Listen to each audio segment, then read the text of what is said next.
Hello hello, शुरू करें। भाई चला गड़बड़ा गया है, लेकिन कोई बात नहीं।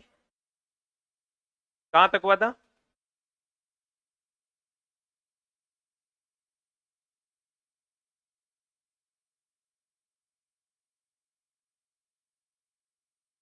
आज इसको कंप्लीट करेंगे। उसमें प्रसार।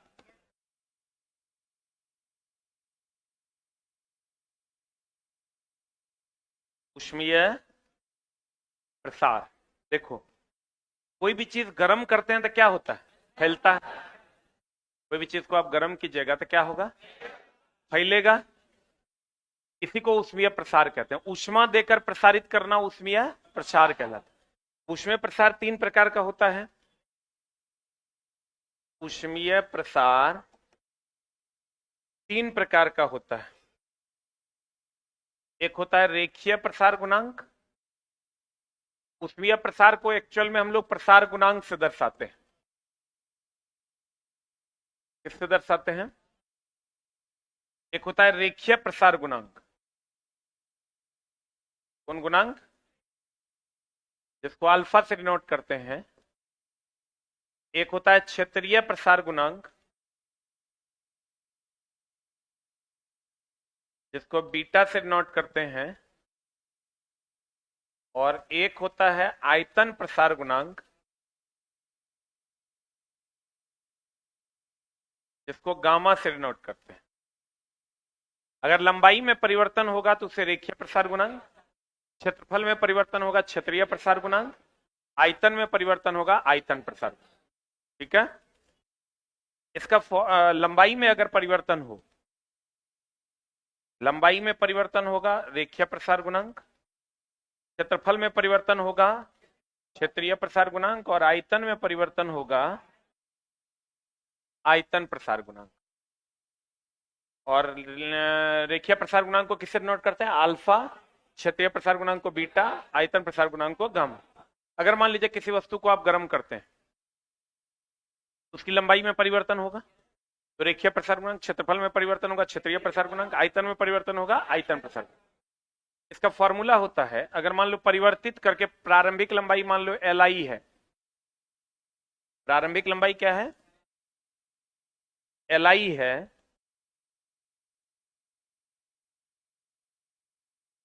इसको गर्म करके जो अंतिम लंबाई है वो एल एफ है। तो गर्म करने के लिए तापमान थीटा डिग्री से मान लो बढ़ा दिए, 10 था 20 कर दिए, तो कितना डिग्री बढ़ाए? 10। L F is equal to, formula होता है L I 1 + alpha theta. Alpha रेखीय प्रसार गुणांक है, थीटा तापमान में परिवर्तन है, एल एफ फाइनल लेंथ है, एल आई इनिशियल लेंथ है। और क्षेत्रीय प्रसार गुणांक की अगर बात करोगे, ये होता है A F is equal to A I 1 + beta theta. और आयतन प्रसार गुणांक की अगर बात करोगे, V F is equal to A I 1 + gamma theta. Theta तापमान में परिवर्तन है, एफ फाइनल आयतन है, और ए एफ फाइनल क्षेत्रफल है, और एल एफ फाइनल लंबाई है। तो अल्फा बीटा गामा के बारे में तो जानिए रहे हैं। Alpha is to beta is to gamma is equal to 1:2:3 होता है। ये तीनों का यूनिट होता है पर केल्विन। क्या होता है? और ये भी आप पढ़े होंगे कि एगो चकती में छेद है, इसको गर्म करेंगे तो इसका आकार क्या हो जाएगा? बढ़ेगा कि घटेगा? बढ़ेगा। जितना भी इलेक्ट्रिक आयरन में जो ऑटो कट होता है, प्रसार गुणांक पर आधारित है। किस पर आधारित है? गर्म होता है तो फैलता है, फैलता है तो कनेक्शन ऐसे कट जाता है, फिर सिकुड़ता है तो इसे जुट जाता है। इसको हम कहते हैं प्रसार गुणांक। जितना फैलने वाला है सब किस पर आधारित है? प्रसार गुणांक। अगर दोस्त मेरे हम कहते हैं alpha is to beta is to gamma is equal to 1:2:3, यहां से हम अल्फा इज टू गामा को थोड़ा सा प्रिंस को भेजना। अल्फा बट्टा बीटा बराबर 1/2। अब अल्फा बट्टा गामा बराबर कितना? अल्फा बट्टा गामा बराबर 1/3 ना हो। अल्फा बटा गामा इज इक्वल टू 1/3। हाँ कि ना? अल्फा बाय बीटा बराबर 1/2, अल्फा बाय गामा बराबर 1/3। क्लियर है भक्त? थोड़ा सा चला, क्या हुआ ना, मोच आ गया है थोड़ा ज्यादा, साला दर्द करता है। लेकिन फिर तू वही बात कर दी, जबरदस्ती। दर्द में जो मजा है ना दोस्त, तू नहीं समझेगा। अभी जो हम आनंद ले रहे हैं वो हमको नॉर्मली नहीं फील होता है। जब आप दर्द में हो और अपने काम को कर रहे हो, जो काम आपके लिए जरूरी है, तो बड़ा मजा देता है, तुम नहीं समझोगे, इससे बड़ा सेटिस्फेक्शन मिलता है। लेकिन तब जब तुम कुकर्मी नहीं हो, सुकर्मी हो, उसमें वो जो इम्तियाज लाया नहीं है, उसमें एगो पेन रिलीफ देखो कौन है दवाई, देख लेना नेट पे सर्च करके। हाँ, एगो पेन टॉप होगा, वो भी दे दो, एक एगो दोनों दे दो।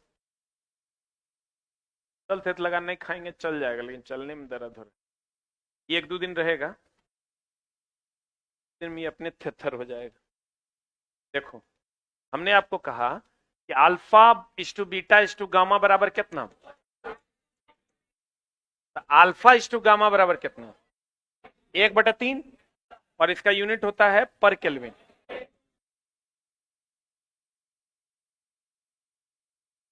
उष्मीय प्रसार, उष्मीय प्रसार क्या होता है?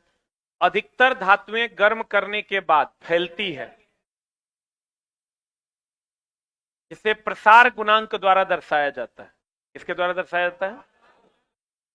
अधिकतर धातुएं गर्म करने के बाद फैलती है, जिसे हम लोग प्रसार गुणांक के द्वारा दर्शाते हैं। कल इलेक्ट्रिशियन की क्लास नहीं हो पाई थी, आज से होगी। थोड़ा सा दोस्त पैर में गड़बड़ी हो गया था। प्रसार गुणांक के द्वारा दर्शाते हैं। किसके द्वारा दर्शाते हैं? प्रसार गुणांक के द्वारा दर्शाते हैं। प्रसार गुणांक कितने प्रकार का होता है? 3 प्रकार। कौन कौन? प्रसार गुणांक 3 प्रकार का होता है। एक रेखीय प्रसार गुणांक, अल्फा से डिनोट करते हैं। जब किसी वस्तु को गर्म करने पर उसकी लंबाई में अगर परिवर्तन होता है तो उसे क्या कहते हैं? रेखीय प्रसार। LF is equal to LI 1 plus alpha.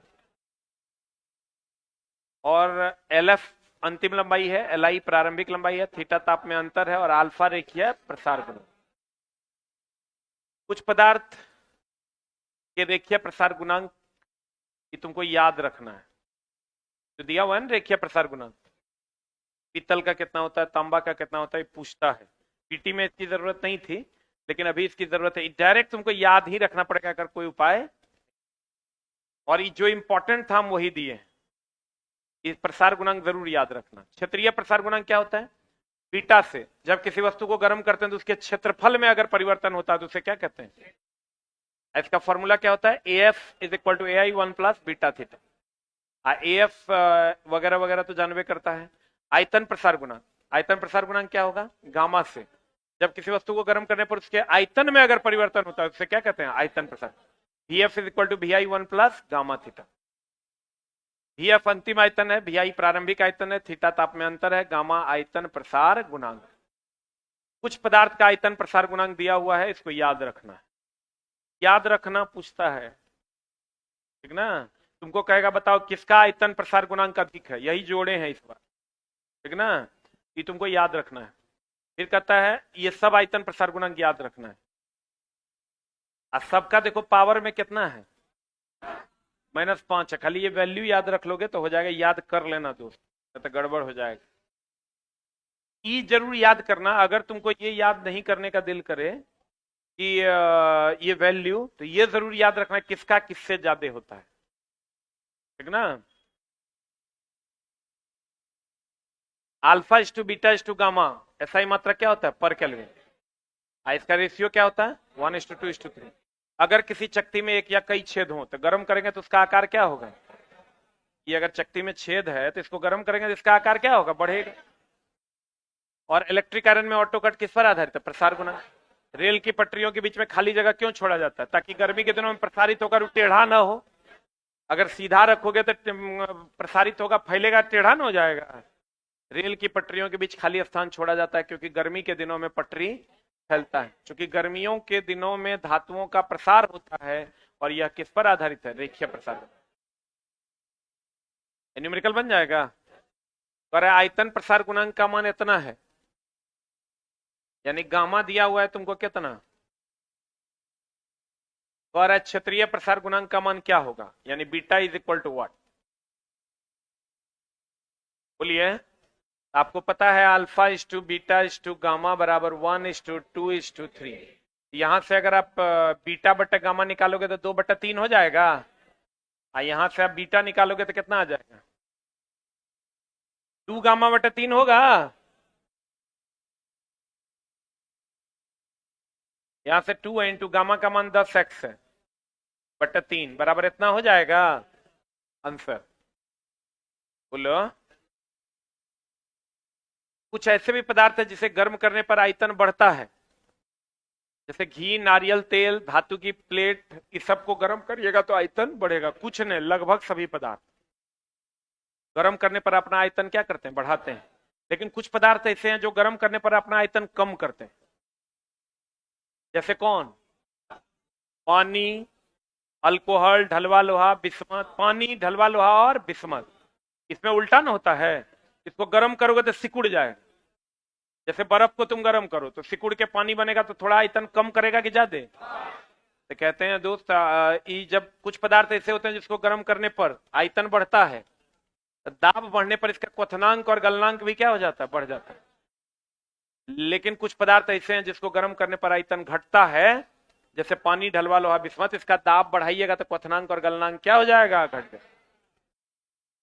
अब इसी का एग्जाम्पल आपको देगा, बर्फ के दो टुकड़ों को आपस में दबाएंगे तो दाब बढ़ाएंगे तो गलनांक घटेगा। तो ना, बर्फ आता है इसमें तो दाब बढ़ाएंगे तो गलनांक क्या होगा, घटेगा। तो बर्फ के दो टुकड़ों को आपस में दबाएंगे तो जल्दी पिघलेगा कि लेट से पिघलेगा, जल्दी पिघलेगा, बोलो। अब बर्फ नीचे से पिघलेगा कि ऊपर से, नीचे से पिघलता है। अब आ जाओ इधर, पहाड़ पर रखी बर्फ नीचे से पिघलती है क्योंकि नीचे दाब क्या होता है, अधिक होने के कारण गलनांक कम होता है। बर्फ का दाब बढ़ाओगे गलनांक कम होगा, जल्दी गलेगा। एक लाइन में समझ लो, बर्फ का दाब बढ़ाओगे तो गलनांक कम होगा, तो जल्दी गलेगा कि लेट से गलेगा, जल्दी गलेगा। अब देखो, गलनांक जो होता है, हमको बताओ, शुद्ध पदार्थ है और अशुद्ध पदार्थ, किसको गलाने के लिए ज्यादा तापमान चाहिए, अशुद्ध पदार्थ को।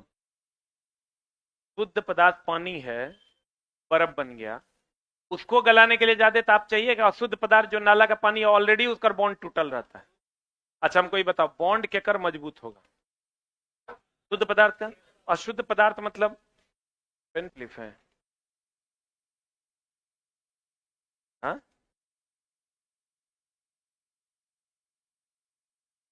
क्यों नहीं खाना है,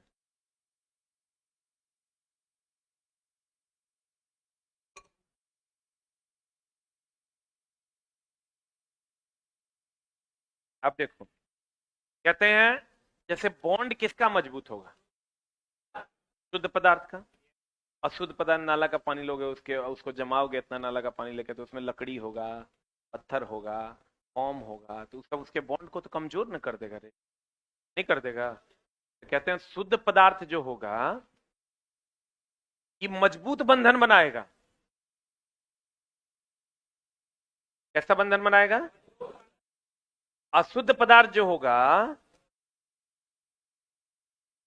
कमजोर बंधन बनाएगा। तो शुद्ध पदार्थ मजबूत बंधन बनाएगा, तो इसको गलाने के लिए ज्यादा तापमान चाहिए ना, इसका गलनांक ज्यादा। लेकिन वही अगर क्वथनांक की बात करोगे, क्वथनांक मतलब खोलने वाला बिंदु, वो तो अशुद्ध पदार्थ का ज्यादा होगा, अशुद्ध पदार्थ का ज्यादा होगा, शुद्ध पदार्थ का कम होगा। ध्यान से समझना, क्वथनांक की अगर हम बात करें तो क्वथनांक जल्दी कौन खोलेगा, पहले समझ लो, नहीं तो कोई फायदा नहीं है फिर लिख के। जल्दी कौन खोलेगा, शुद्ध पदार्थ जल्दी खोलेगा, अशुद्ध पदार्थ में अशुद्धि होगा। ये अगर 100 डिग्री सी पर शुद्ध पानी है, 100 डिग्री सी पर खोलेगा, तो इसको खोलाने के लिए 100 डिग्री सी से कम चाहिए, अधिक चाहिए, 100 डिग्री सी से अधिक चाहिए, लिख।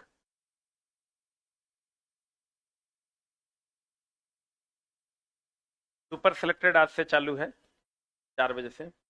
Non stop.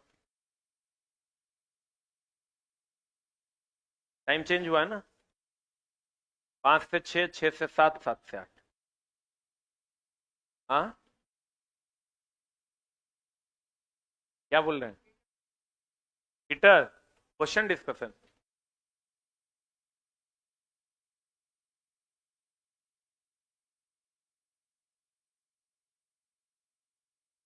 भैया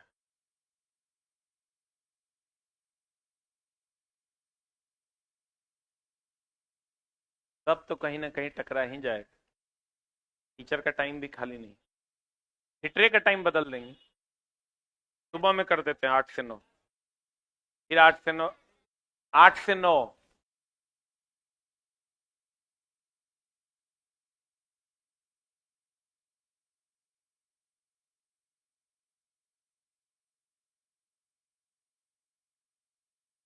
बैठो।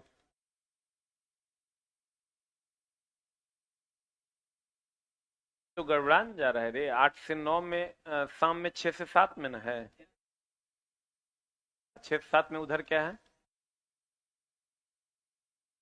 सुपर सेलेक्टेड में रीजनिंग है।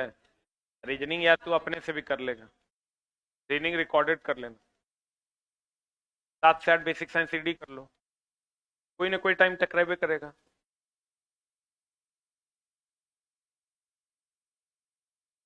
हो गया। इलेक्ट्रॉनिक्स रिजल्ट आएगा तब स्टार्ट हो गया। अब देखो,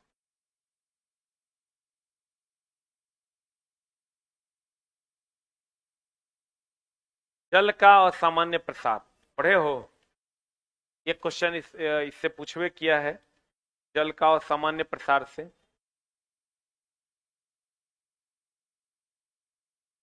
ये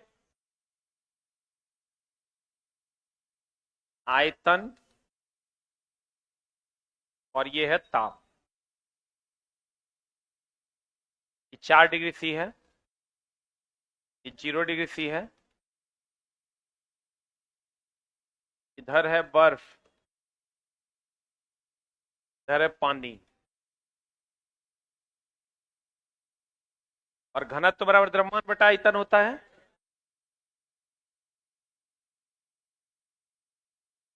घनत्व बराबर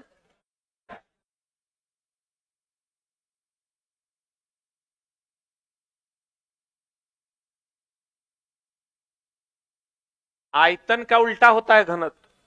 आयतन का ग्राफ अगर ये होगा तो घनत्व का ग्राफ ये होगा। इधर फिर बर्फ होगा, इधर फिर क्या होगा? पानी। ये कितना डिग्री सी है? 0 डिग्री। इधर मान लो कहीं पर 2 डिग्री सी है, 0 और 4 के बाद कितना होगा? 2। इधर मान लो कहीं पर 6 डिग्री सी, 10 डिग्री सी कुछ है।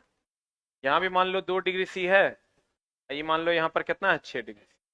बताओ, अगर ऐसे आ रहा है मतलब घट रहा है, ऐसे जा रहा है मतलब बढ़ रहा है, ऐसे आ रहा है मतलब घट रहा है, ऐसे जा रहा है मतलब बढ़ रहा है।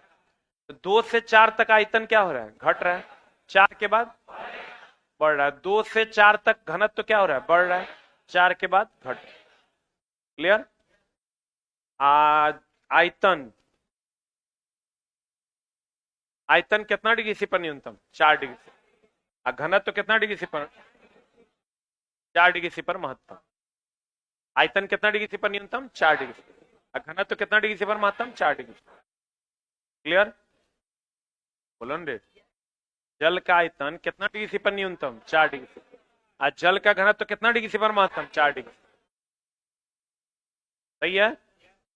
2 से 6 तक अगर गर्म करते हैं तो पहले आयतन घटेगा फिर बढ़ेगा। और 2 से 6 तक गर्म करते हैं तो पहले घनत्व तो बढ़ेगा फिर घटेगा। जरूरी नहीं कि यहाँ 6 दे दे, 10 दे सकता है। ठीक है।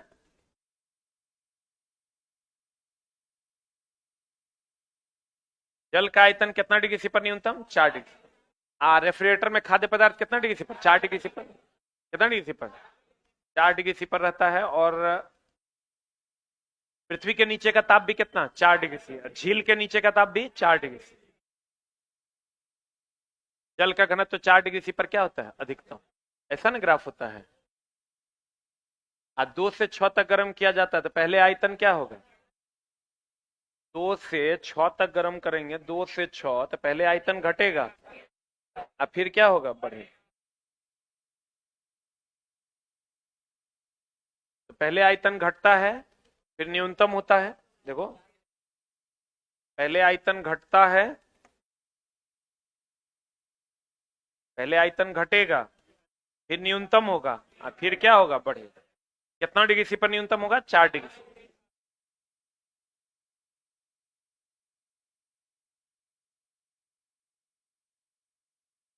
जल, अगर जल को 2 से 6 तक गर्म किया था, पहले आयतन क्या होगा, घटेगा, फिर न्यूनतम होगा कितना पर, 4 पर, अब फिर क्या होगा, बढ़ेगा। 2 से 6 तक गर्म किया जाएगा तो घनत्व तो क्या होगा,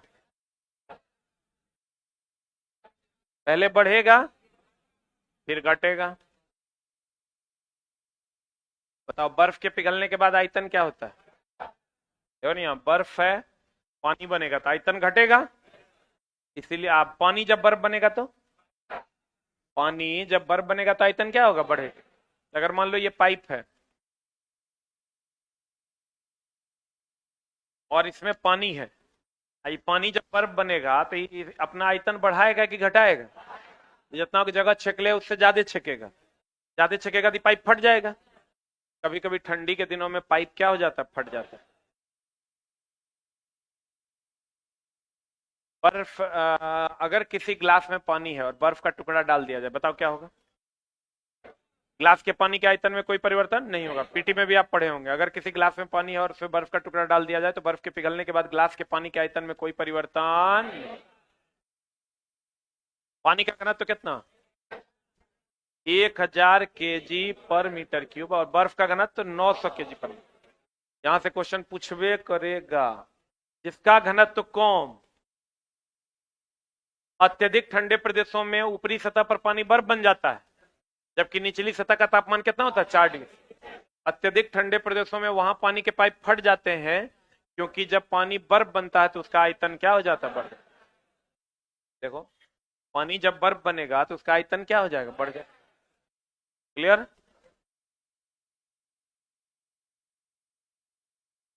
खाद्य पदार्थों को रेफ्रिजरेटर में 4 डिग्री सी पर संरक्षित रखा जाता है, कितना डिग्री सी पर, खाद्य पदार्थ को 4 डिग्री सी पर संरक्षित रखा जाता है। खाद्य पदार्थ किसके कारण नष्ट होते हैं, ऑक्सीकरण। अगर ऑक्सीकरण यानी ऑक्सीजन उससे न जुटे, बंद करके रखिएगा तो जल्दी खराब नहीं होगा। इसीलिए ना हम लोग कहते हैं, अरे सीलने खोलो ना तो क्या हो जाएगा, खराब हो जाएगा। बताओ, अगर किसी कमरे में रेफ्रिजरेटर का दरवाजा खोल दिया जाए तो कमरा क्या हो जाएगा, गर्म हो जाएगा। रेफ्रिजरेटर में प्रशीतक के रूप में हम लोग किसका उपयोग करते हैं, NH3 फ्रियोन रेफ्रिजरेंट 12 का प्रयोग करते हैं। NH3 Freon refrigerant 12। अब आ जाओ, मिश्रण का ताप। रेफ्रिजरेंट क्या है, प्रशीतक। प्रशीतक का काम होता है प्रेशर को कम करना। रेफ्रिजरेंट के रूप में हम लोग अमोनिया रेफ्रिजरेंट 12 का उपयोग करते हैं, लेकिन प्रशीतक का कार्य होता है,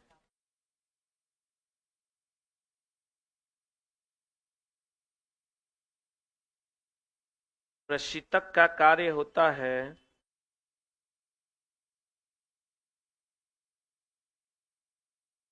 तापमान को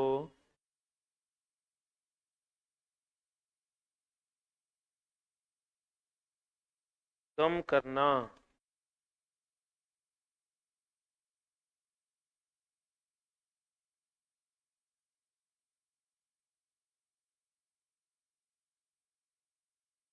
प्रशीतक का कार्य होता है तापमान को कम करना।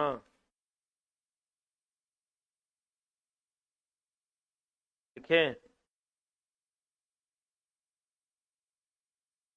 प्रशीतक का कार्य क्या होता है, तापमान को कम करना। समझे, प्रशीतक का काम क्या होता है, तापमान को कम करना। क्लियर। प्रश्न नहीं कहता है एसी में गैस खत्म हो गया, रेफ्रिजरेटर में गैस खत्म हो गया, तो गैस नहीं है वो, क्या है, प्रशीतक। क्या है वो, प्रशीतक है, जो प्रेशर को कम करके टेम्परेचर को कम कर देता है, जिसके कारण हमको ठंडक लगता है। जब प्रेशर कब कम होगा? जब प्रसारित होगा, फैलेगा कि सिकुड़ेगा? फैलेगा तब ना प्रेशर कम होगा। तो लिखिएगा रेफ्रिजरेटर और एसी प्रसार के सिद्धांत पर काम करते हैं। रेफ्रिजरेटर और एसी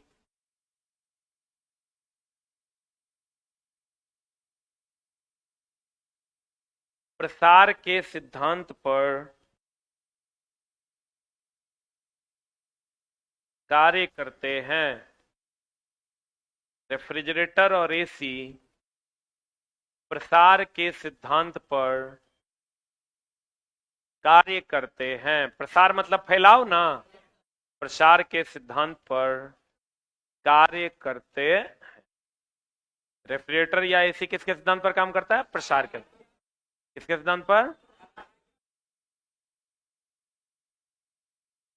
अब आ जाओ मिश्रण का ताप। किसका ताप दोस्त मेरे? मिश्रण का ताप क्या कहता है? मिश्रण का ताप कहता है कि अगर बर्फ ले लो, बर्फ के लिए फॉर्मूला होता है MI minus QI/2 plus 80 plus T, और जल के लिए फॉर्मूला होता है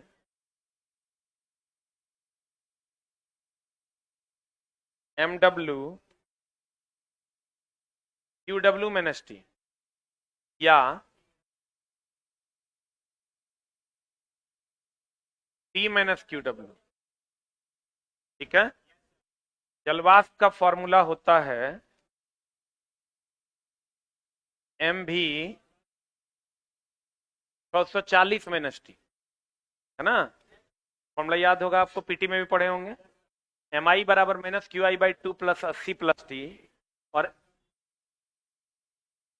MW is equal to QW minus T, MW is equal to T minus QW, और MV बराबर 640 minus T। MV into 640 minus T किसके लिए? जलवाष्प। अगर तुमको कहे कि बर्फ और जल को मिला, ये हमेशा ध्यान रखना, अगर 0 डिग्री C से कम रहे तापमान आए मिश्रण का, देखो QI है temperature of the ice, MI है mass of the ice, QW है temperature of the water, MW है मास ऑफ द वाटर, और MV है मास ऑफ द वेपर। यहाँ जो T है ये मिश्रण का ताप है। जैसे बर्फ और पानी को मिलाइएगा तो मिश्रण का कुछ ना कुछ ताप होगा ना। जल और जलवाष्प को मिलाइएगा तो मिश्रण का कुछ ना कुछ ताप होगा ना, कि नहीं होगा? तो दोस्त मेरे, अगर 0 डिग्री C से इधर आए तो उत्तर जो होगा वो 0 डिग्री C होगा।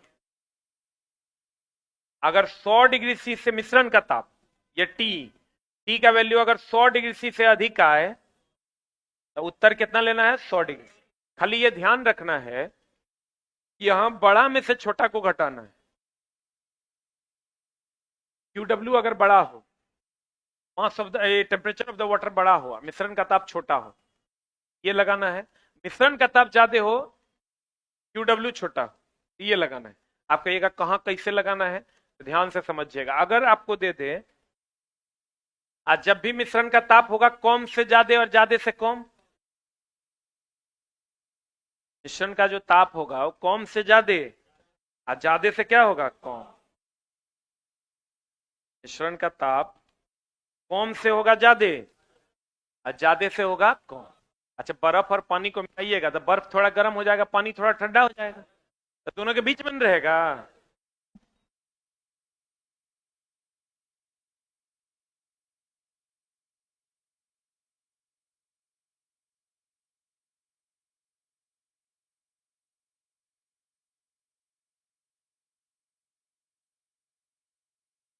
हमने आपको कहा कि अगर आप किसी भी हाई टेम्परेचर और लो टेम्परेचर को मिलाइएगा तो मिश्रण का ताप तो उसके बीच में रहेगा, लो से ज्यादा और हाई से कम।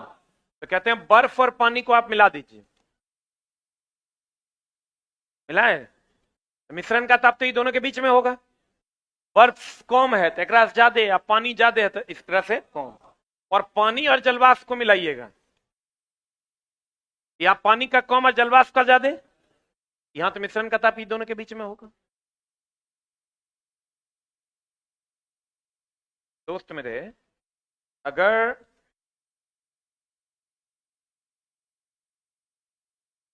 ध्यान से समझना, यहां पर बर्फ का फिक्स है Mi minus QI/2 plus 80 plus T, ठीक है, और पानी का भी फिक्स है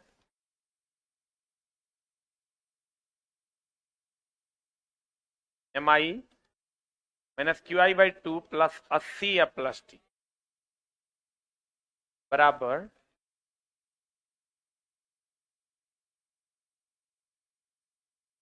ई, इसका टेम्परेचर हो गया QW, इसका भार MW, बर्फ है तो इसका Mi QI। ये बताओ, ये तो ज्यादा होगा, और ये यहां फॉर्मूला क्या लगाएंगे, QW माइनस टी, यहां तो ये कम होगा,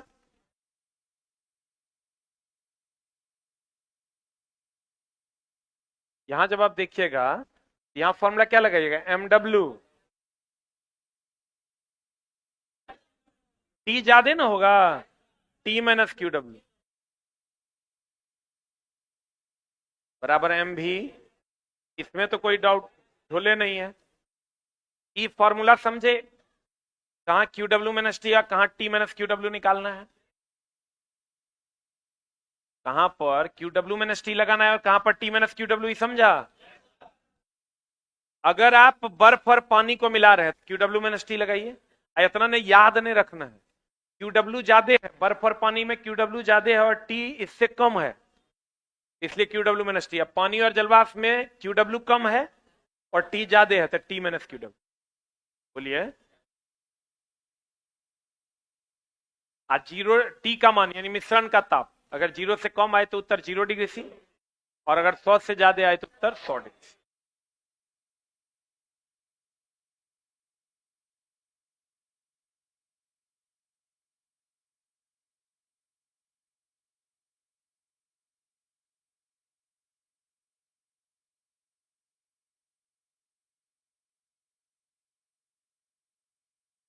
मिश्रण का ताप बर्फ Mi minus QI/2 plus 80 plus T, जल के लिए MW QW माइनस टी। इस स्थिति में अगर ताप 0 से कम आए तो उत्तर कितना, 0 डिग्री सी। जल MW T माइनस QW और M भी 640 माइनस टी। इस स्थिति में अगर 100 से ज्यादा आए तो उत्तर कितना, 100 डिग्री। कैलोरीमिति का सिद्धांत क्या कहता है, उच्च ताप वाली वस्तु द्वारा दिया गया ऊष्मा एवं निम्न ताप वाली वस्तु द्वारा दिया गया ऊष्मा की मात्रा क्या होती है, समान होती है। कोई भी उच्च ताप की वस्तु किसी को ऊष्मा देगा या निम्न ताप की वस्तु अगर किसी को ऊष्मा देगा, दोनों का मात्रा क्या होगा, समान। फॉर एग्जाम्पल जैसे मान लो बर्फ और पानी में कि कम ताप है, बर्फ और पानी में कम ताप है, आइए ई रेशियो में ही जितना ताप इसको देगा ना ये उतने कम हो जाएगा, जितना ही बढ़ेगा बर्फ तो गर्माएगा ना, उतने ही कम हो जाएगा। यही है कैलोरीमिति का सिद्धांत, समझे। जितना ताप ही बढ़ेगा उतना ही ताप ही क्या हो जाएगा, कम हो जाएगा। इसी को कहते हैं कैलोरीमिति का सिद्धांत। उच्च ताप वाली वस्तु द्वारा दिया गया ऊष्मा एवं निम्न ताप वाली वस्तु द्वारा लिया गया ऊष्मा की मात्रा क्या होगा, समान। यानी बर्फ जितना गर्माएगा पानी उतने ठंडा है। M1 MS थीटा का नाम सुने हो, नहीं सुने हो, यही है MS थीटा, ये भी है MS थीटा। अभी सब में जहां M1 M2 क्या है, द्रव्यमान, S1 S2 क्या है, T1 T2 क्या है, तापमान, T क्या है, मिश्रण का। नहीं समझा, जितना जितना पानी गर्म होगा बर्फ उतना ही ठंडा होगा, जितना पानी गर्म होगा बर्फ उतना ही क्या होगा, ठंडा। जितना पानी ठंडा होगा बर्फ उतना ही गर्म होगा, ठंडा वाला गर्माएगा और गर्म वाला क्या होगा, ठंडा है, हाँ कि ना।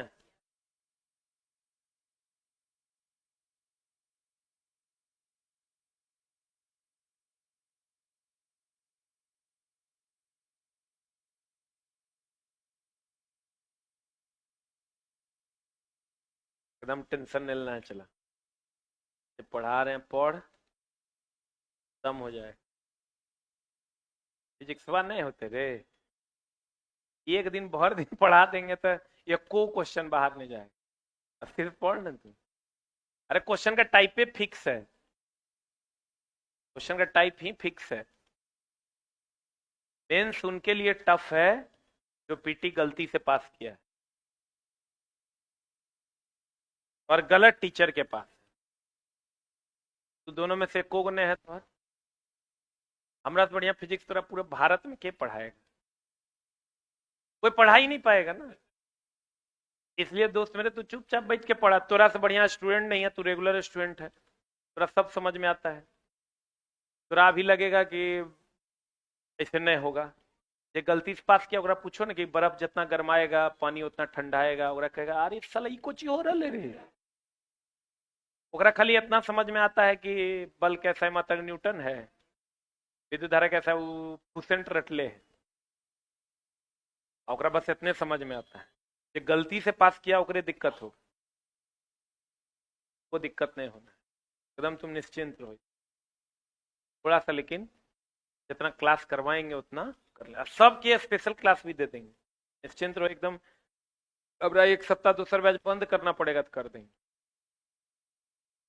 10 को चैप्टर है, 10-20 को क्लास ले लेंगे, नहीं बनेगा कुछ।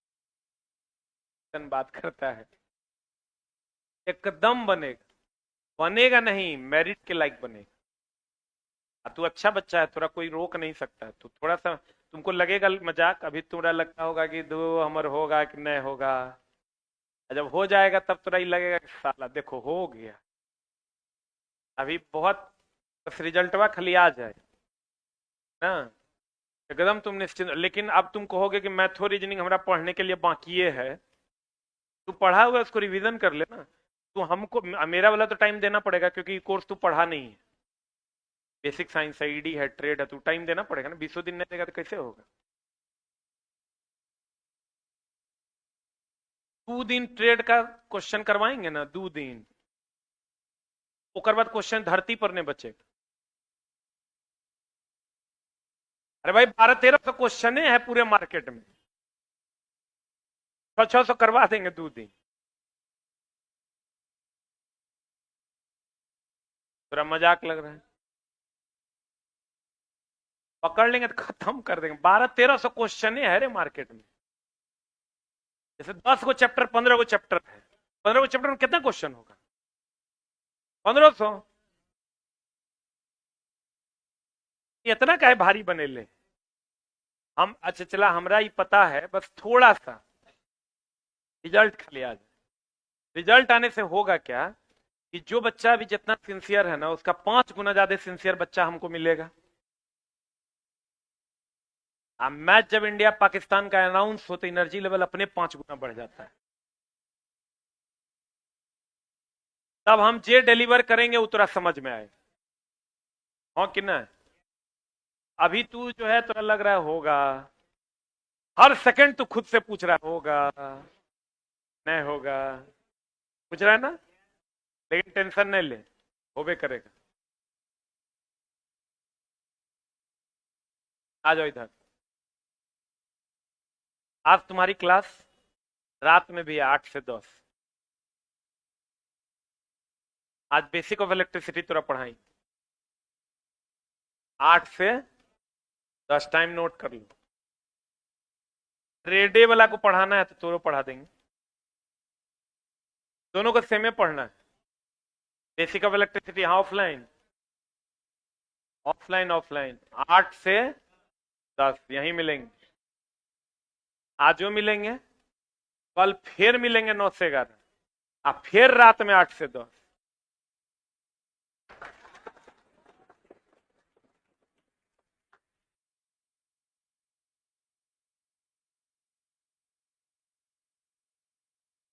अभी सुन लिया ना, आज रात में कितना बजे, अभी तक खत्म करके उतरेंगे हम, खत्म है। और रात में बेसिक ऑफ इलेक्ट्रिसिटी 2 घंटा, और कल फिर 2 घंटा दिन में, कल फिर रात में 2 घंटा। कल बेसिक ऑफ इलेक्ट्रिसिटी खत्म, अब परसों खत्म कर देंगे तो liver and simple machine.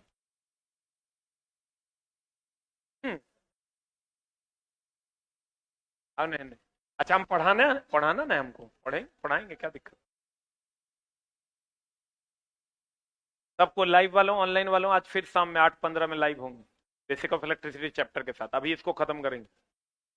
M1 M2 द्रव्यमान है, S1 S2 विशिष्ट उष्माधारिता है, T1 T2 तापमान है,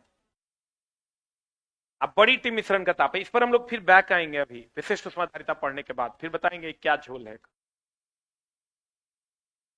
बता, ये बन जाएगा। 20 डिग्री सी पर 10 ग्राम बर्फ है, पानी है, -10 डिग्री सी पर 20 ग्राम बर्फ से मिलाया जाता है, मिश्रण का ताप। एकदम सिंपल है। बर्फ कितने पर है, कितना ग्राम? हाँ, अब पानी, पानी कितना पर है? 20 डिग्री सी पर 10 ग्राम। मिश्रण का ताप मांग रहा है, हमको पता बर्फ में तो कुछ सोचने नहीं है। MI -QI/2 plus 80 plus T बराबर, मिश्रण का ताप ही दोनों के बीच में ना होगा हो। बताइए MW। हाँ,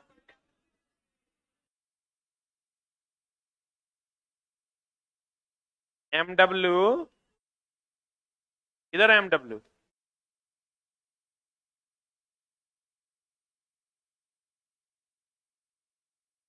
MW ही ना, ई ज्यादा होगा ई कम होगा, इससे कम नहीं होगा मिश्रण का ताप। तो QW माइनस T की T minus QW, QW minus T। अब देखो,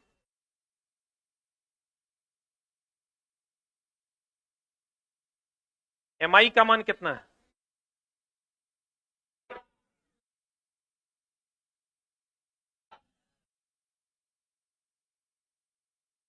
-10 ना, बट प्लस 80 प्लस T।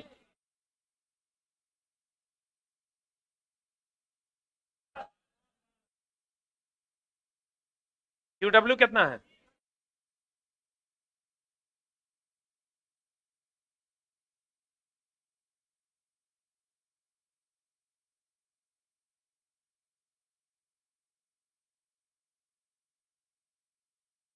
अब अगर हम बात करें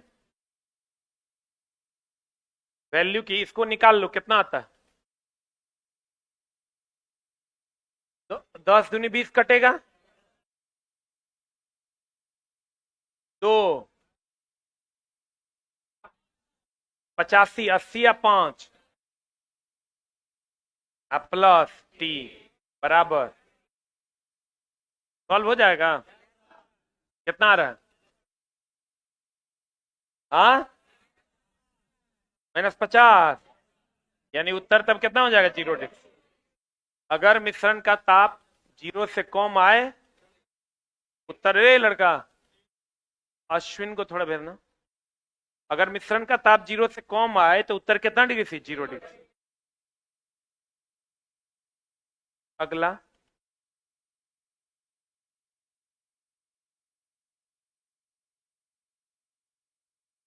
बताओ, 10 ग्राम जल है 20 डिग्री सी पर, 100 ग्राम जल वाष्प है 100 डिग्री सी, तो मिश्रण का ताप क्या हो? जल है, जल वाष्प है, जल कितना? जल का फॉर्मूला बताओ। मिश्रण का ताप ही दोनों के बीच में होगा, जल का हो जाएगा MW।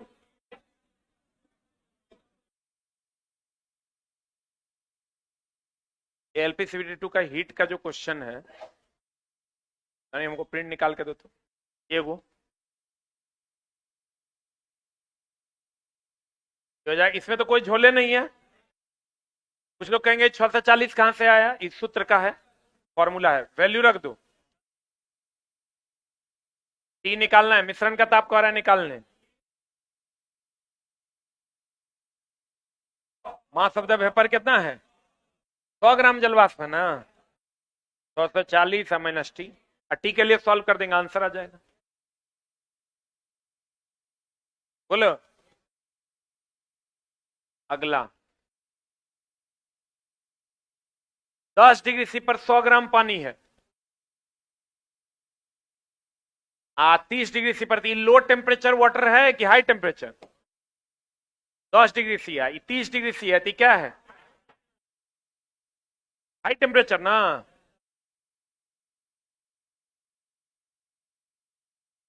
ये जो 10 डिग्री सी पर 100 ग्राम पानी है, ये लो टेम्परेचर है क्या हाई? 30 डिग्री सी पर 200 ग्राम है, हाई टेम्परेचर है ना। दोस्त मेरे हमको ये बताओ कि ये दोनों के बीच में मिश्रण का ताप होगा लो से ज्यादा और हाई से कम। ये कितना हो जाएगा? MW at low temperature T minus QW at low temperature. ये ज्यादा होगा, लो टेम्परेचर कम ना होगा। आई हो जाएगा फिर MW एट हाई टेम्परेचर, ई ज्यादा होगा QW at high temperature minus T. बोलो लो टेम्परेचर का वैल्यू कितना?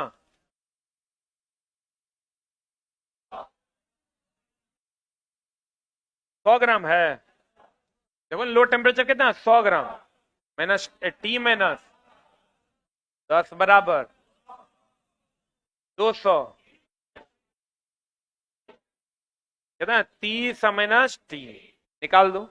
100 से ज्यादा आएगा तो उत्तर 100 डिग्री सी, और 0 से कम आएगा तो उत्तर 0 डिग्री सी। निकल जाएगा। अब हीट इंजन क्या है? जो केमिकल एनर्जी देके, रासायनिक ऊर्जा देके, यानी डीजल पेट्रोल डाल के अगर वो उष्मा ऊर्जा में बदल दे, किसमें बदल दे? डीजल पेट्रोल इत्यादि अगर डाल के अगर वो उष्मा ऊर्जा में बदल दे, उसे हम कहते हैं उष्मा इंजन। जैसे मोटरसाइकिल है, डीजल डाले, उष्मा में बदला कि नहीं?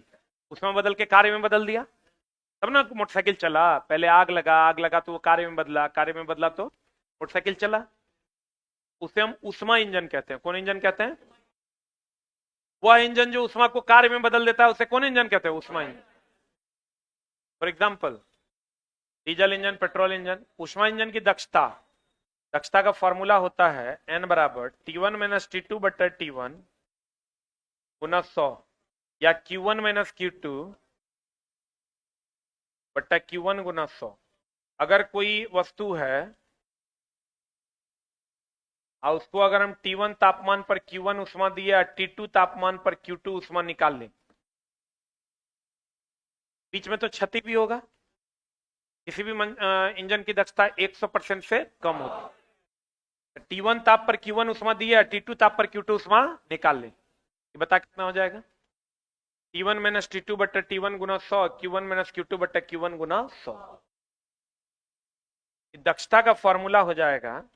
इस पर सवाल तुमको दे देगा, बस put and value and get the result. देखो ये फॉर्मूला है, T1 माइनस T2 बटा T1 गुना 100, Q1 माइनस Q2 बटा Q1 गुना 100। अगर कोई उष्मा इंजन T1 ताप पर Q1 उष्मा लेता है, T2 ताप पर Q2 उष्मा देता है, तो ये फॉर्मूला होगा। इसका सवाल भी ऐसे ही बनेगा।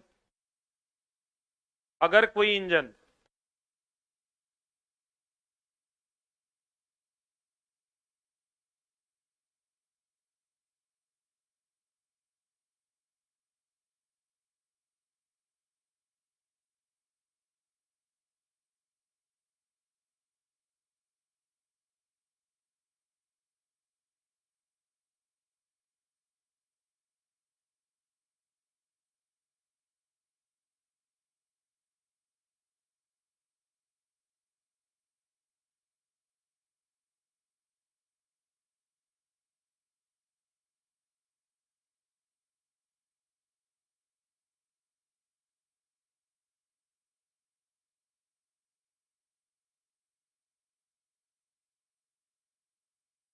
प्रसार गुणांक चला याद रखना होगा, कोई उपाय नहीं है।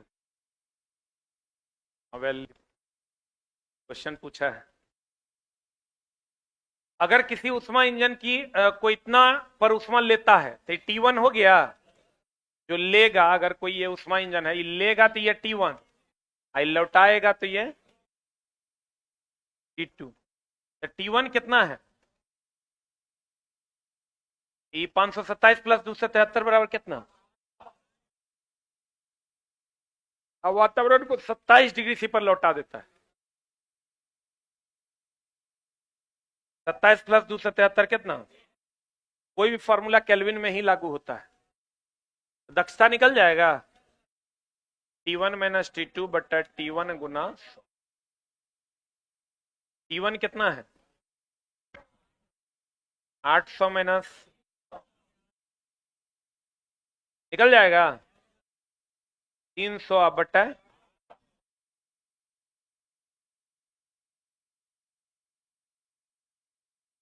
निकाल दोगे?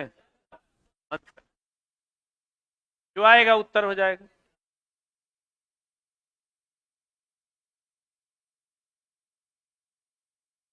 तो आते हैं दोस्त मेरे विशिष्ट उष्माधारिता। विशिष्ट उष्माधारिता,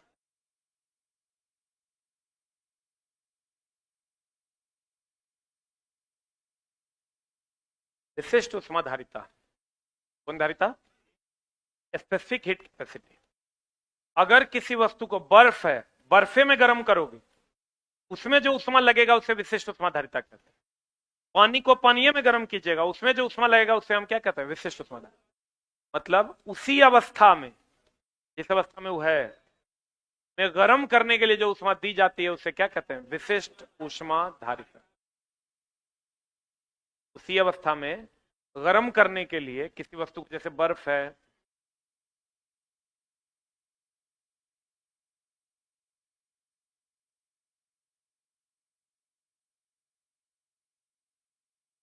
उसी अवस्था में बर्फ को बर्फे में, पानी को पानी में गर्म करने के लिए जो दी गई उष्मा है उसे हम लोग क्या कहते हैं? क्या कहते हैं उसे? विशिष्ट उष्माधारिता कहते हैं।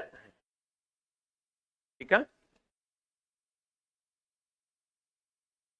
इसका फॉर्मूला होता है Q बराबर ms थीटा, जहां Q दी गई उष्मा है, कि वस्तु को दी गई उष्मा है, और इसका जो ताप में अंतर आया, मान लो 30 डिग्री सी पर था, 40 पर चला गया, इसका जो अंतर है थीटा हो गया 10 डिग्री। m द्रव्यमान है, कि पिंड का 10 केजी अगर द्रव्यमान है तो वो m है, और थीटा ताप में अंतर हो गया s, लेकिन s को कहते हैं विशिष्ट उष्माधारिता, जो अलग अलग पदार्थ के लिए अलग अलग होता है। और ये क्वेश्चन में दिया हुआ रहेगा कि किस पदार्थ का विशिष्ट उष्माधारिता कितना है। अगर पानी है तो पानी के लिए विशिष्ट उष्माधारिता, इसका यूनिट निकालोगे तो S बराबर क्या हो जाएगा? जूल बटा केजी केल्विन।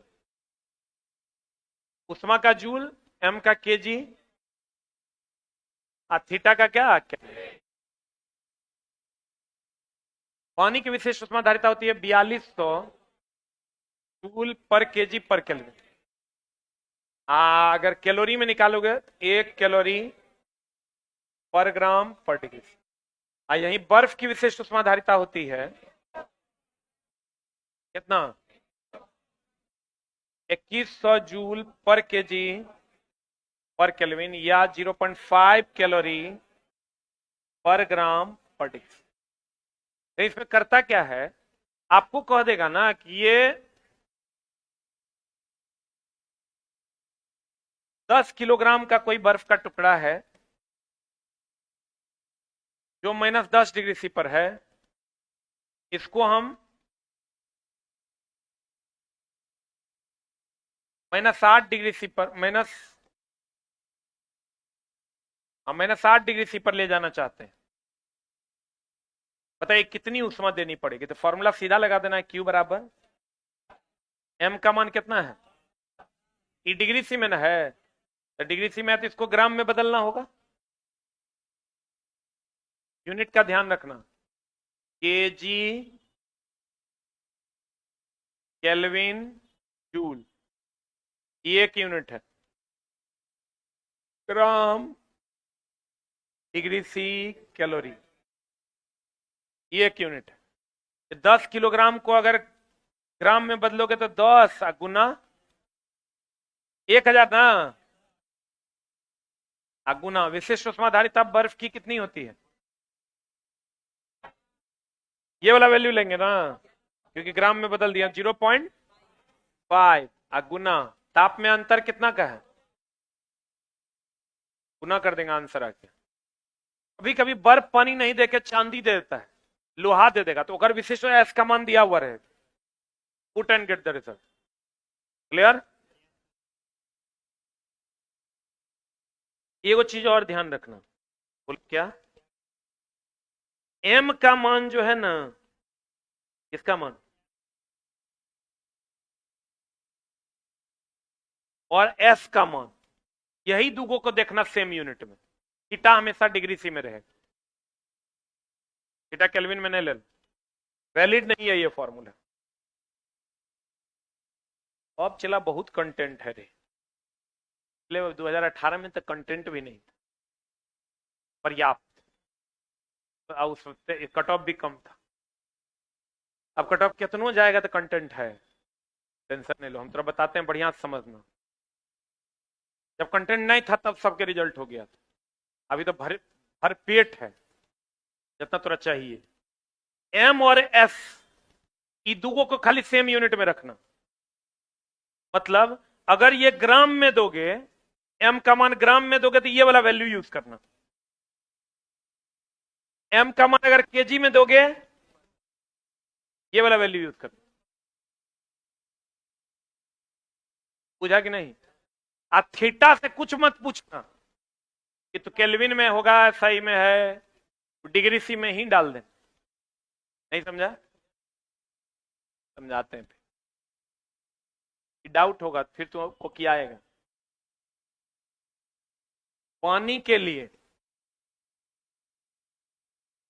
एस का मान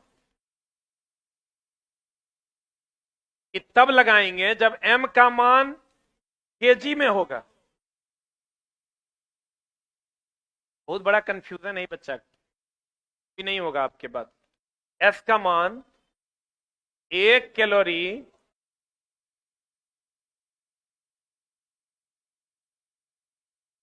कब, जब एम का मान ग्राम में रहेगा। बोलो हाँ। बर्फ के लिए एस का मान 2100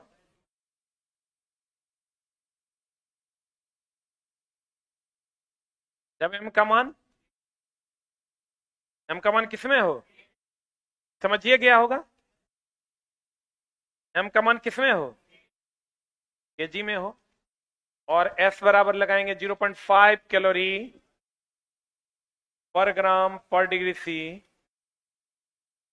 जब एम का मान ग्राम। अब थीटा से कुछ नहीं पूछेंगे, थीटा हमेशा किसमें होगा, डिग्री सी में। थीटा किसमें होगा, डिग्री सी में होगा।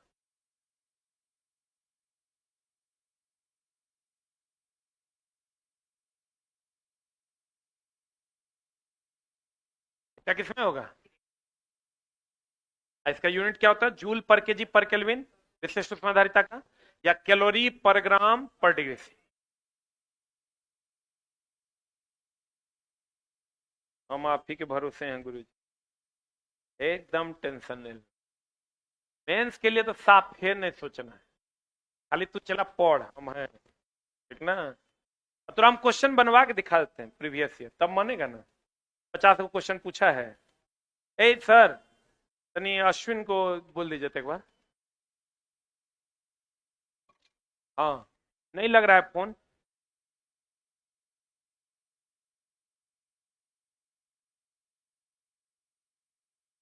अरे मिठाई खिलाएगा ना।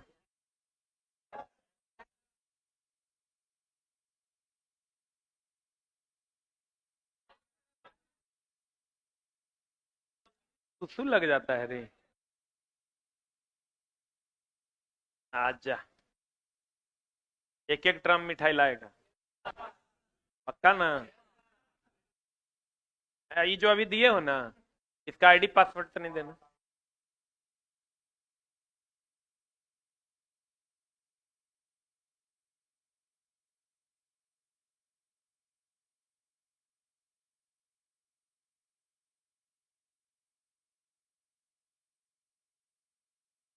विशिष्ट ऊष्माधारिता। एकांक द्रव्यमान के ताप को 1 डिग्री सी बढ़ाने के लिए आवश्यक ऊष्मा की मात्रा जब अवस्था अपरिवर्तित रहे, अवस्था बदले कि ना बदले, तो उसको गर्म करने में जो ऊष्मा देते हैं वही विशिष्ट ऊष्माधारिता है।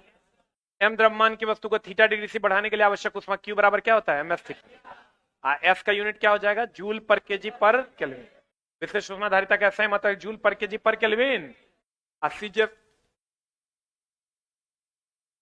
जो जल्दी गर्म होता है उसकी विशिष्ट ऊष्माधारिता कौन। जैसे ले लो बर्तन, बर्तन जल्दी गर्म होता है कि पानी, बर्तन की विशिष्ट ऊष्माधारिता कौन। अब पानी लेट से गर्म होता है उसकी विशिष्ट ऊष्माधारिता ज्यादा। जो जल्दी गर्म होता है धातु, धातु जल्दी नहीं गर्म होगा, अल्युमिनियम के बर्तन ले लो जल्दी गर्म होगा, उसकी विशिष्ट ऊष्माधारिता कम। और जो धीरे धीरे गर्म होता है उसकी विशिष्ट ऊष्माधारिता उच्च। याद ना रहे तो बताओ, पानी ज्यादा है धरती पर के बर्तन, जब पानी की विशिष्ट ऊष्माधारिता उच्च, अब बर्तन की कम। अब बर्तन बोले तो धातु, बर्तन बोले तो क्या, सबसे अधिक विशिष्ट ऊष्माधारिता किसकी होती है, हाइड्रोजन गैस। और उसके बाद जल की कितनी, 4200 जूल पर केजी पर केल्विन। जल की विशिष्ट ऊष्माधारिता उच्च होने के कारण वाहनों के रेडिएटर में इसका प्रयोग करते हैं। क्यों, क्योंकि भैया विशिष्ट ऊष्माधारिता उच्च है, कम गर्माता है, कम गर्माता है तो रेडिएटर में दे देते हैं, इंजन को ठंडा रखता है। बोलो, गर्मी के दिनों में किसान खेत में पानी लगाकर छोड़ देता है क्योंकि पानी कम गर्माता है, मिट्टी ज्यादा गर्मा जाता है। कुछ पदार्थों की विशिष्ट ऊष्माधारिता का लिस्ट है, लेकिन ये दिया हुआ रहता है, तू एक सीरियस नहीं ले लेना, फिर भी याद कर लेना। अरे 2-3 पन्ना है याद करने वाला, 3 पन्ना थोड़ा याद करना पड़ेगा, वैल्यू है लेकिन दिया हुआ रहता है। चलो ना हम क्वेश्चन थोड़ा दिखाएंगे तो अपने पता चल जाएगा। इस सब की विशिष्ट ऊष्माधारिता का लिस्ट है। विशिष्ट ऊष्माधारिता का क्रम बताओ, सबसे अधिक किसका, उससे कम द्रव और सबसे कम ठोस। अब देखो हम थोड़ा की बोले, जो जल्दी गर्माएगा उसकी विशिष्ट ऊष्माधारिता कौन, जो जल्दी गर्माएगा उसकी विशिष्ट ऊष्माधारिता कम। कौन जल्दी गर्माएगा, पानी की बर्तन, तो ठोस की विशिष्ट ऊष्माधारिता कम। सही कि गलत, ये सब जोड़े हैं बेसिक साइंस में।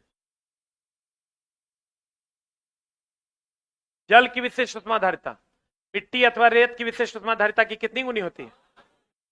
जल का तो लेट से गर्माता है तो इसका ज्यादा ना होता है, कितना गुना होता है, मिट्टी और बालू से कितना गुना, 5। अच्छा बताओ, जल द्रव है, ये लेट से गर्माता है, लेट से गर्माता है इसकी विशिष्ट ऊष्माधारिता ज्यादा है कि कम। जो जल्दी गर्माएगा उसकी विशिष्ट ऊष्माधारिता, जो लेट से गर्माएगा उसकी विशिष्ट ऊष्माधारिता। बुझा रहा है कि ना, तो जल तो लेट से गर्माता है तो उसका बालू मिट्टी और रेत से कितना गुना ज्यादा है, 5 गुना। खाना पकाने वाले बर्तन का गुण होना चाहिए उच्च विशिष्ट चालकता, निम्न विशिष्ट ऊष्माधारिता। उच्च गलनांक की निम्न गलनांक। बर्तन हम चाहेंगे जल्दी गल जाए, एक बार फिर अगला समझ लो, फिर कहेगा मास्टर गड़बड़ा दिया। जो जल्दी गर्म हो,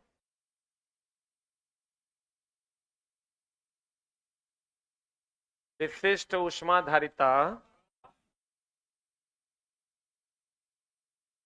कम ना, जो लेट से गर्म हो,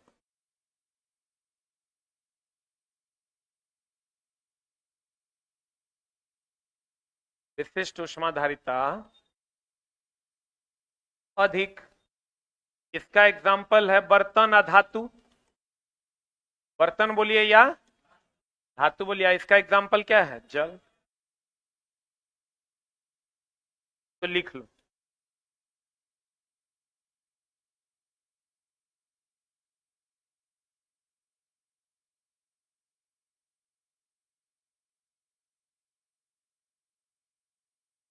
आज फिर तुम पे प्यार आया है, बेहद और बेहिसाब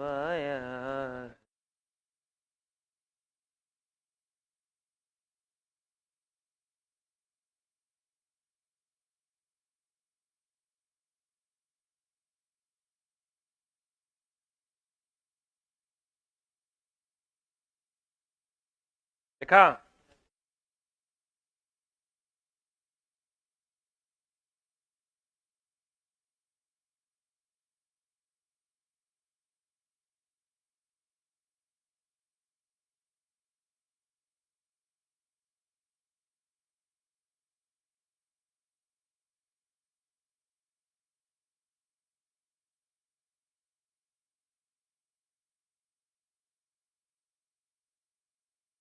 हुआ?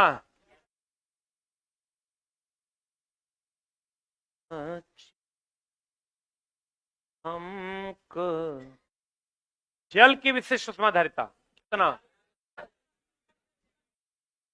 4200 जूल पर केजी पर केल्विन, 1 कैलोरी पर ग्राम पर डिग्री। बर्फ की विशिष्ट उष्माधारिता 2100 जूल पर केजी पर केल्विन, 1 कैलोरी पर 0.5 कैलोरी पर ग्राम पर डिग्री। बताओ 100 ग्राम पानी है, 20 से 30 तक गर्म करना है, कितनी उष्मा खर्च होगी? तो पानी को पानी में गर्म कर रहे हैं, अगर इसको 100 दे दिए, ग्राम में दिए ना, एस का वैल्यू भी ग्राम में देंगे पानी का, कितना? 1। तापमान में अंतर तो हमेशा डिग्री से रहेगा, कितना हुआ? 1000 अगर ये कैलोरी में दिए हैं तो आंसर भी कैलोरी में आएगा, आंसर सही है। 200 ग्राम बर्फ को -40 से इतना, क्यू बराबर कितना? 200। तो एस भी देंगे ग्राम वाला, तो 0.5 की 2100, 0.5 है। थीटा तापमान में अंतर है, कैलोरी इज द आंसर। बोलो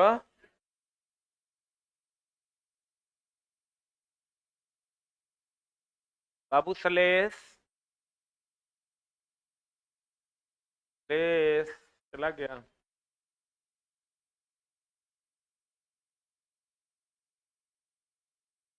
से मोहब्बत कर 1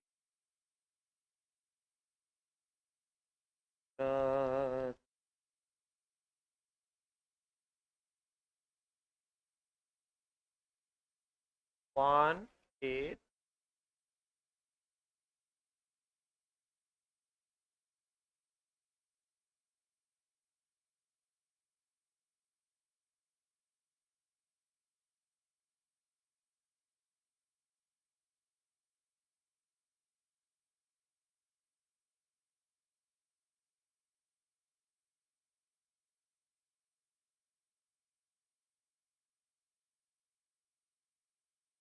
चलो चलते हैं हम क्वेश्चन की दुनिया में। एलपीसीबीटी 2 का जो तुम्हारा क्वेश्चन है, सेवा में उपस्थित है। पहला ही क्वेश्चन है, 100 ग्राम भार वाला शीशा है, यही ना? अरे बोल लो कितना ग्राम है? आज जूल में मांग रहा है, तो कैलोरी वाला वैल्यू देंगे कि जूल वाला? तो जूल वाला देंगे तो एम भी केजी वाला देंगे। हम उनसे मोहब्बत करे दिन रात सनम। स्थानांतरित उष्मा की मात्रा क्या होगी? देखो 100 ग्राम भार वाले शीशे के किसी खंड को 20 से 50 तक गर्म करे तो अवस्था ना बदल रहा है, नहीं बदल रहा है तो फॉर्मूला क्या लगाएंगे? एम देखो क्या देंगे, जूल में निकालना है, 0.1 केजी। 100 ग्राम को केजी में बदलोगे 0.1 केजी नहीं हो जाएगा? एस जो है कितना? शीशे की विशिष्ट उष्माधारिता दिया हुआ है, अब भी देखो ये केजी में दिए हैं तो ये जूले में दिया हुआ है, याद नहीं करना है कितना। थीटा तापमान में अंतर है,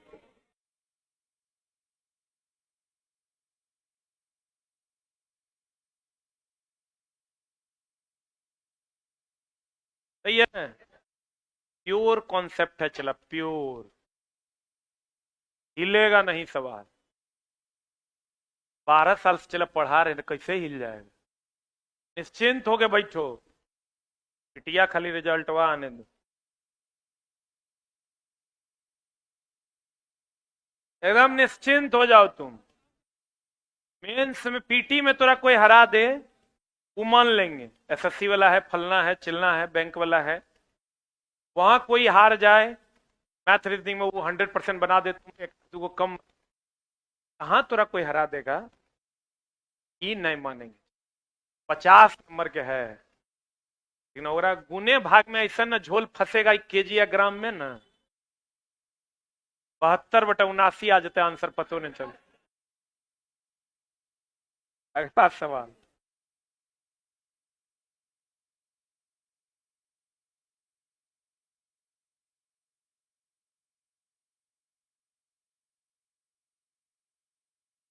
पहला इसी टॉपिक का सवाल पहले देख लेते हैं।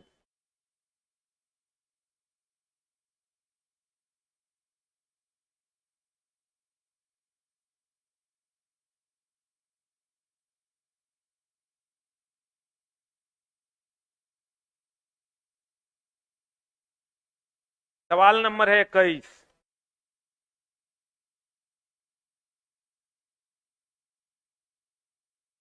देख रहे, चला जुगाड़ कितना है,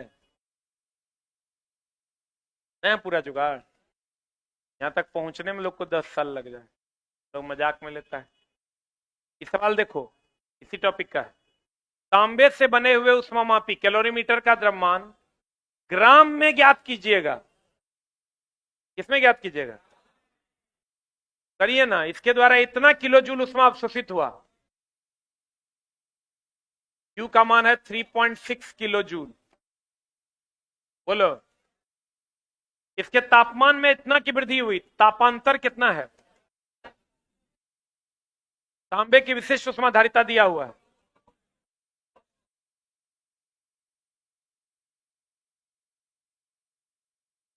ये जूल पर केजी होगा,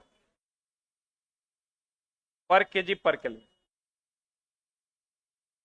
आपको भी जूल पर केजी है, भावनाओं को समझो ना, टाइपिंग एरर हो। एम निकालना है, और एम निकालना है ग्राम में। हम यहां देख रहे हैं कि ये जूल में है कि केजी में है। एम जो निकलेगा वो केजी में निकलेगा, अगर ग्राम में बदल देंगे। क्यू बराबर निकल जाएगा, ई कितना, 3600। अरे 3.6 किलो जूल को 3600 जूल लिखेंगे, एम निकाल लो।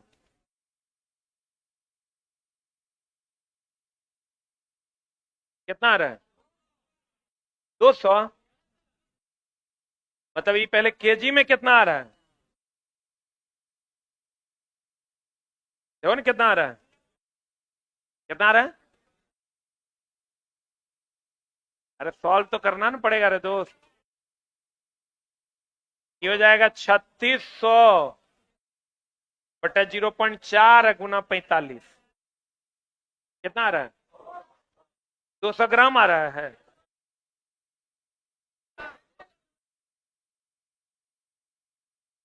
ई मान लो, ए रुको ना, ई मान लो अगर केजी में आएगा, ग्राम में बदलने के लिए क्या करोगे, भाग की गुना। केजी में आएगा, इसको 1 केजी बराबर 1000 ग्राम ना रे, इसको तो 1000 से गुना करना होगा।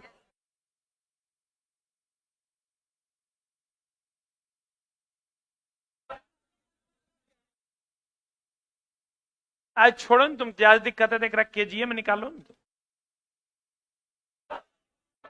आया कितना, आंसर होगा पक्का ना। देख लो, जरा डाउट, हम गुना भाग अपने से करो। कहां चेंज हो गया,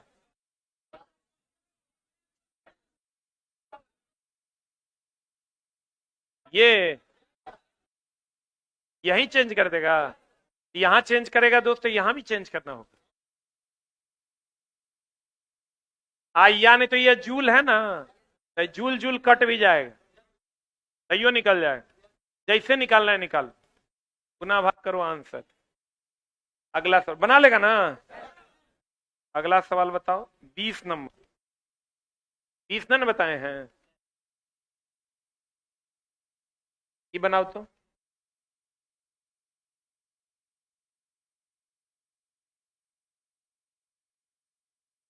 कितना ग्राम अल्युमिनियम है, 100 ग्राम अल्युमिनियम का टुकड़ा है, इतना जूल पर केजी पर केल्विन का ताप 10 डिग्री से बढ़ाने के लिए दी गई उष्मा जूल में निकालना है। एम एस थीटा ना, एम को 0.1 कर दें, एस कितना 900, थीटा तापमान में अंतर कितना आ रहा है?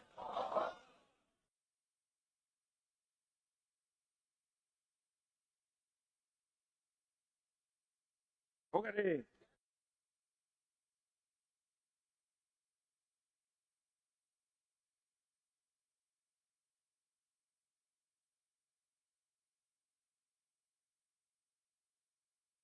अगला सवाल है 24।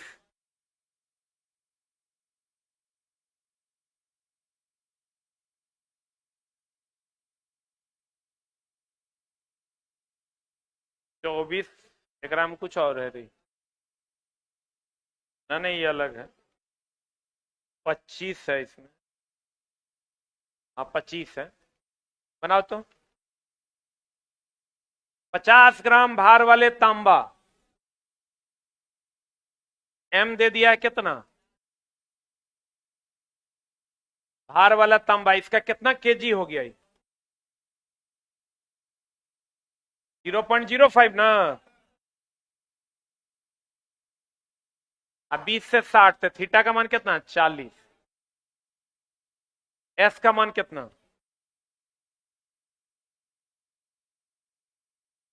निकालना क्या है?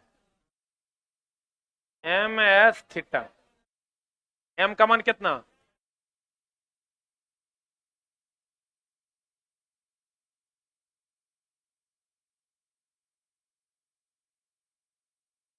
आंसर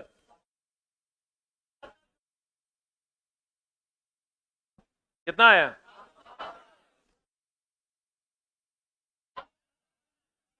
अरे बना कि नहीं बना? अगला सवाल बन जाएगा इस टाइप का। ये सब तो हम पिछला साल के सवाले बनवा रहे हैं।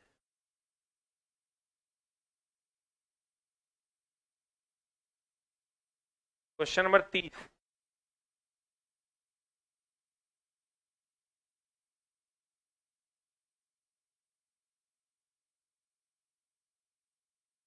किसी 100 ग्राम खाद्य तेल किलो जूल में निकालना था, एम का मान कितना हो गया 0.1 केजी। बोलो रे, कितनी उष्मा स्थानांतरित की जाएगी इसका तापमान थीटा बराबर कितना डिग्री से बढ़ जाए? तेल की विशिष्ट उष्मा धारिता 1965 जूल, क्यू बराबर लगा देना एम एस थीटा।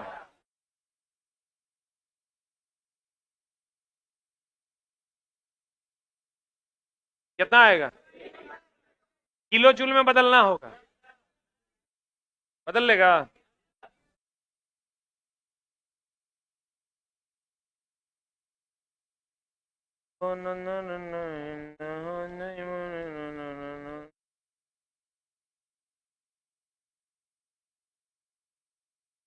अगला और बना लोगे? 39 बनाओ। यूनिट में दिक्कत हो रहा है तो बताओ। कितना किलो जूल उष्मा अवशोषित हो रहा है? क्यू का मान हो गया 43.2 इंटू 10⁻³ जूल। बोलो रे, एल्युमिनियम से बड़े 800 ग्राम कैलोरीमीटर को एम का मान कितना,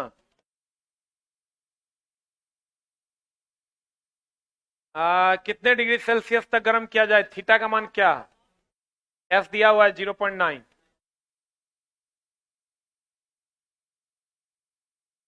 देखो यहां होशियारी क्या करना है, इसको ग्रामे में छोड़ देना है, ये ग्राम में ना है, इसको ये जूल में है तो इसको जूले में छोड़ देना। बोलो ये कितना हो जाएगा? देखो तो बनेगा कितना आ रहा है? थीटा बराबर क्यू बराबर होता है एम एस थीटा, थीटा बराबर Q by M S. Q का मान कितना है? चला दिक्कत हो रहा है तो बताओ, हुल हुल नहीं करना है। एम कितना आ रहा है? एस कितना है? जो तो बन रहा है कितना आ रहा है? 7 आ रहा है।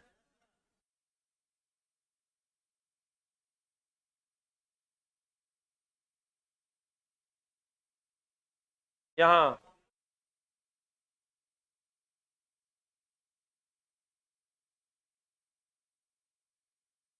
सही है, सॉल्व हो रहा है। कहाँ दिक्कत हो रहा है ये बताओ।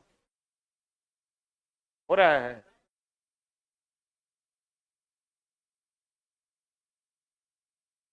देखो ये बनाओ।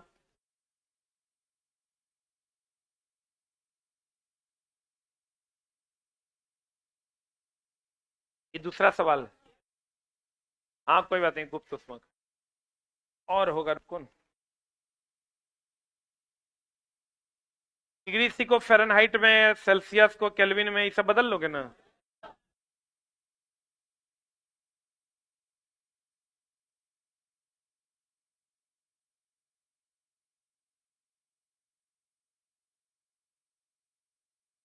बयालीस।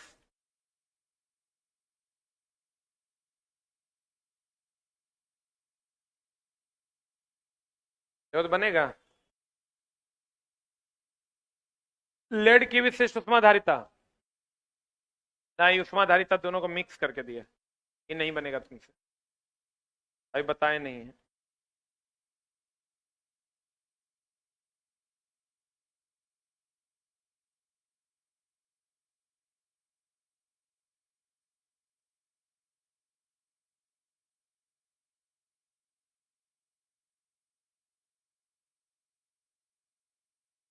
ये देखो तो, तांबे के बने हुए उष्मामापी हो गया।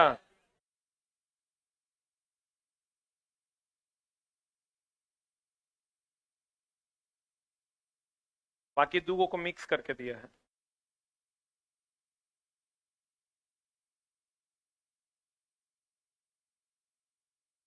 एक और सवाल है 56 नंबर ना।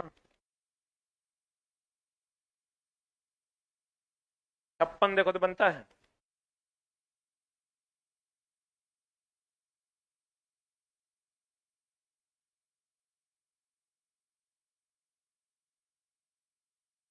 छप्पन 500 ग्राम।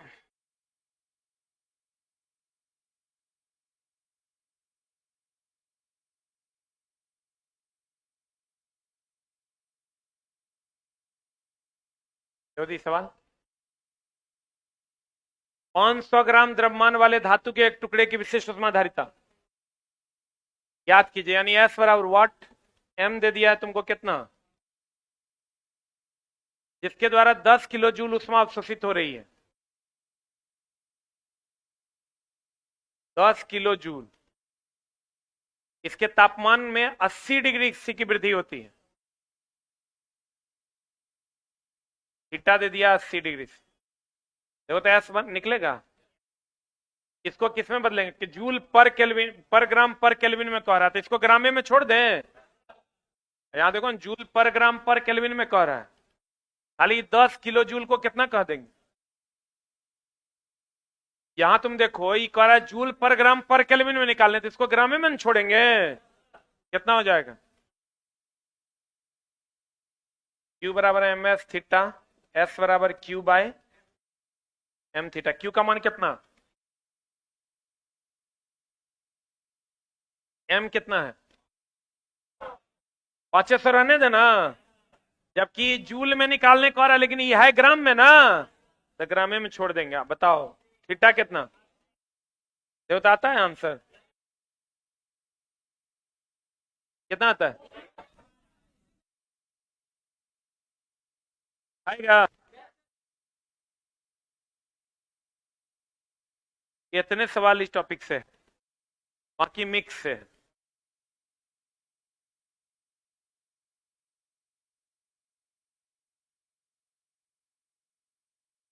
का